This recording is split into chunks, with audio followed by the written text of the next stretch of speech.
আসসালামু আলাইকুম বন্ধুরা, আশা করি সবাই সুস্থ আছেন। ইসরায়েল গাজায় গণহত্যা চালাচ্ছে 2 বছর ধরে। গাজার প্রায় 20 ভাগের 1 ভাগ মানুষকে তারা মেরে ফেলেছে।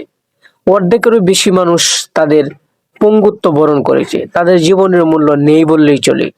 ইসরায়েল যে গাজায় এই যে গণহত্যা চালাচ্ছে এবং সারা বিশ্ব তাকিয়ে দেখছে, এটা মূলত ইসরায়েল আমেরিকার সমর্থনের কারণে এটা করতে পেরেছে। কারণ তাদেরকে বলার মতো কেউ নেই, তারা যা ইচ্ছে তাই করতে পারছে। সম্প্রতি ইসরায়েল কূটনীতিকভাবে কিছুটা দুর্বল হয়ে পড়েছে। ইউরোপের বিভিন্ন দেশ ফিলিস্তিনকে স্বীকৃতি দিয়ে দিচ্ছে। বিশেষ করে কিছু দেশ যেগুলো খুবই গুরুত্বপূর্ণ, সেই দেশগুলো যখন স্বীকৃতি দিয়ে দিচ্ছে, ইসরায়েলের কূটনীতি নড়বড়ে হয়ে যাচ্ছে, চিন্তার ভাঁজ পড়েছে।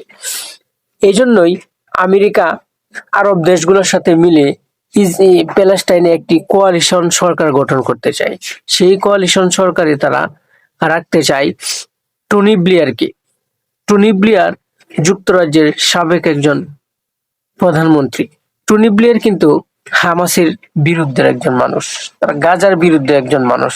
সেই সরকার যে গঠন করবে, সেখানে 5 বছরের সময় তারা নিয়েছে এবং সরকারের বাজেট 3 ধাপে তারা দিবে। প্রথম ধাপে $90 মিলিয়ন, তারপর $135 মিলিয়ন, তারপর $64 মিলিয়ন বাজেট তারা বন্দোবস্ত করেছে। এই বাজেট দিয়ে তারা গাজা পুনর্গঠন করবে। কিন্তু প্রশ্ন হলো, এই যে সরকার গঠন করবে, এখানে কি হামাস সেটা মেনে নিবে?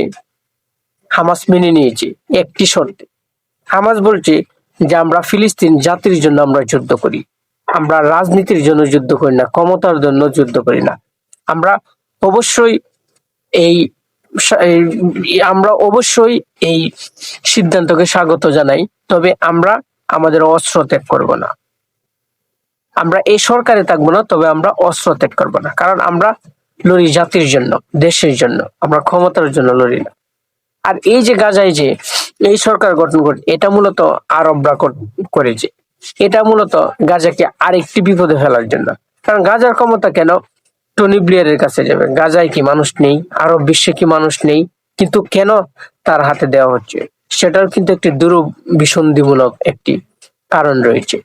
এটা দিয়ে তারা গাজাবাসীকে চিরতরে তারা নিরস্ত্র করতে চায়।